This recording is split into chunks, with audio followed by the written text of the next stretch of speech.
अररिया के एसपी का लोगों के पास कॉल आता है और लोगों को लग रहा था कि एसपी साहब ही फोन कर रहे हैं और वो उनसे पैसों की डिमांड कर रहे हैं और लोग एसपी साहब का नाम सुनते ही डर जाते थे और पैसे दे देते थे। लेकिन जब इस पूरे मामले का भांडा फूटा तो लोगों को लगा कि वह साइबर ठगी के शिकार हो गए हैं।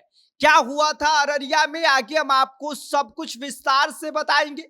लेकिन उससे पहले मेरा परिचय जान लीजिए। मेरा नाम विष्णु है और आप देख रहे हैं जनता जंक्शन।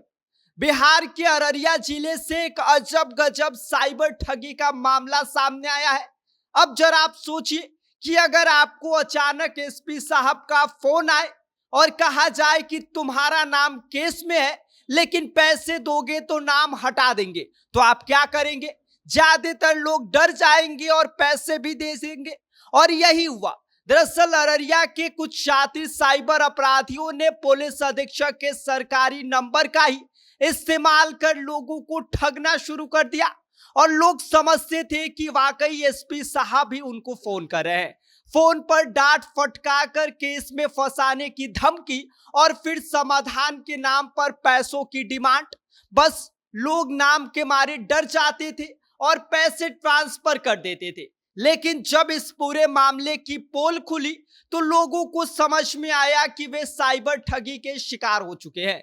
पूरा मामला तब सामने आया जब ताराबाड़ी के बटुरबाड़ी वार्ड नंबर 9 के रहने वाले मोहम्मद ताहा ने साइबर थाने में इस बात की शिकायत दर्ज कराई कि 13 और 14 जून को उनके एचडीएफसी बैंक और यूनियन बैंक के सिम पोर्टिंग के जरिए 74,000 रुपए उड़ा लिए गए हैं। शिकायत मिलते ही एसपी अंजनी कुमार के निर्देश पर साइबर डीएसपी रजिया सुल्ताना ने एक स्पेशल टीम बनाई और तकनीकी जांच शुरू की और यह मामला सीधे एसपी साहब के सरकारी नंबर पर फर्जी कॉलिंग तक पहुंच गया। जांच के बाद पुलिस ने ताराबाड़ी के बटुरबाड़ी वार्ड नंबर 12 के रहने वाले मोहम्मद अशरफ अली को पकड़ लिया और पूछताछ में उसने सब कुछ उगल दिया। और अशरफ ने बताया कि यह खेल वो अकेले नहीं कर रहा है बल्कि वो अपने साथी इमरोज आलम के साथ मिलकर कर रहा है। दोनों मिलकर एक फर्जी मोबाइल ऐप का इस्तेमाल करते थे और इस ऐप से कॉल रिसीवर के मोबाइल स्क्रीन पर एसपी साहब का नंबर ही दिखाता था। यानी सामने वाला धोखे में आकर तुरंत यकीन कर ले कि एसपी साहब ही उनको फोन कर रहे हैं।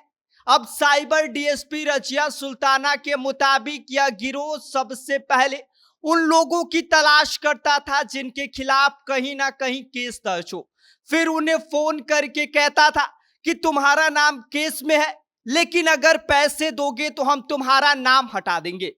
कई लोग वाकई डर के मारे तुरंत पैसे ट्रांसफर कर देते थे, तो वहीं बैंक खातों से रकम उड़ाने के लिए यह लोग सिम पोर्टिंग का भी इस्तेमाल करते थे।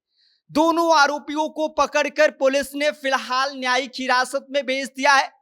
साइबर डीएसपी रजिया सुल्ताना ने लोगों से अपील किया है कि अगर किसी भी सरकारी नंबर से उनके पास फोन आता है और पैसों की डिमांड की जाती है तो आप बिल्कुल भी उसे पैसे ट्रांसफर ना करें, बिल्कुल भी उस पर भरोसा ना करें। और याद रखिए, पुलिस कभी भी फोन करके पैसों की डिमांड नहीं करता है।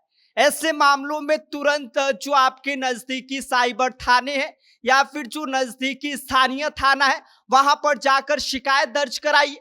साथ ही उन्होंने कहा कि यह लोग फर्जी ऐप से एसपी के नंबर पर कॉल कर करके लोगों को डरा धमकाकर ठगी करते थे। अररिया पुलिस ने इस मामले को गंभीरता से लेते हुए कड़ी कार्रवाई शुरू कर दी है।